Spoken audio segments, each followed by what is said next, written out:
Dugaan pencatutan KTP warga Jakarta bermula dari cuitan mantan Gubernur DKI Jakarta Anies Baswedan di akun X pribadinya. Anies mengunggah tangkapan layar dari laman kpu.go.id yang memperlihatkan data dua anaknya dicatut pasangan Dharma dan Kun. Juru bicara Anies menyatakan tak cuma anak, tapi juga KTP adik Anies dan anggota tim Anies yang dicatut.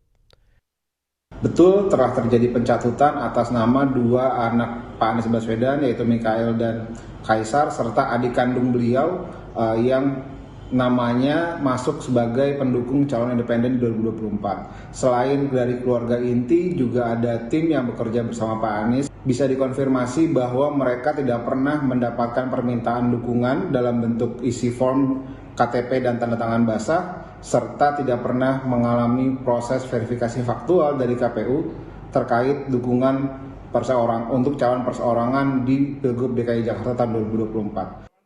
Menanggapi Anies, KPU Jakarta menyatakan KTP dua anak Anies tak lolos verifikasi faktual. Kami langsung melakukan pengecekan, ya. Contoh misalkan datanya anaknya putra Pak Anies Baswedan. Ya. Kami cek memang yang bersangkutan dari sisi administrasi masuk sebagai data dukungan. Namun dalam verifikasi faktual statusnya menjadi tidak memenuhi syarat. Nah, jadi status data dukungan yang bersangkutan dalam verifikasi faktual dinyatakan TMS. Nah, artinya proses itu berjalan di lapangan dengan mekanisme sesuai dengan ketentuan peraturan perundang-undangan. Tapi ternyata bukan cuma pihak Anies yang dicatut. Mantan pegawai Komisi Pemberantasan Korupsi alias KPK, Aulia Postiera, juga dicatut KTP-nya.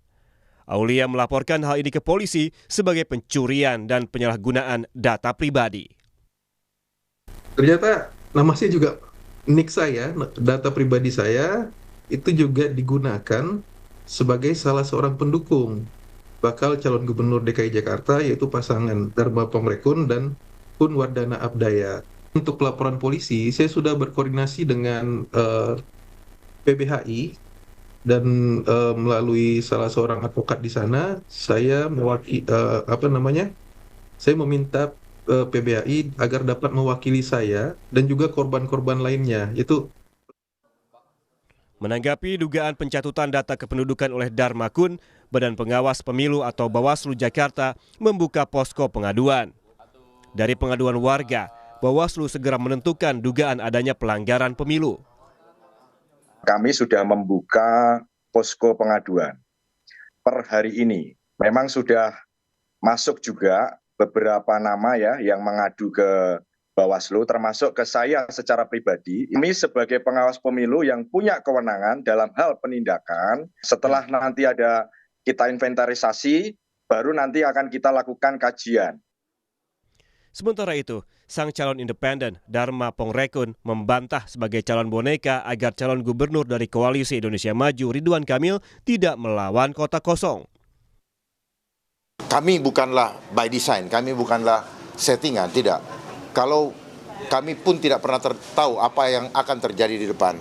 Jadi dari awal Februari kami mulai bekerja dan mulai Mei kami mendaftarkan diri sampai detik ini kami betul-betul berjalan bersama rakyat dan tidak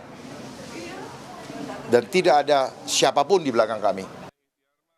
Saat ini Ridwan Kamil tinggal menunggu waktu diumumkan secara resmi untuk menjadi calon gubernur Jakarta dari Koalisi Indonesia Maju.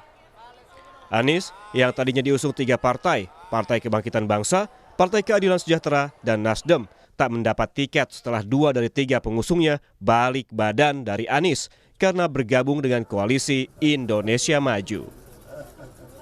Tim Liputan, Kompas TV.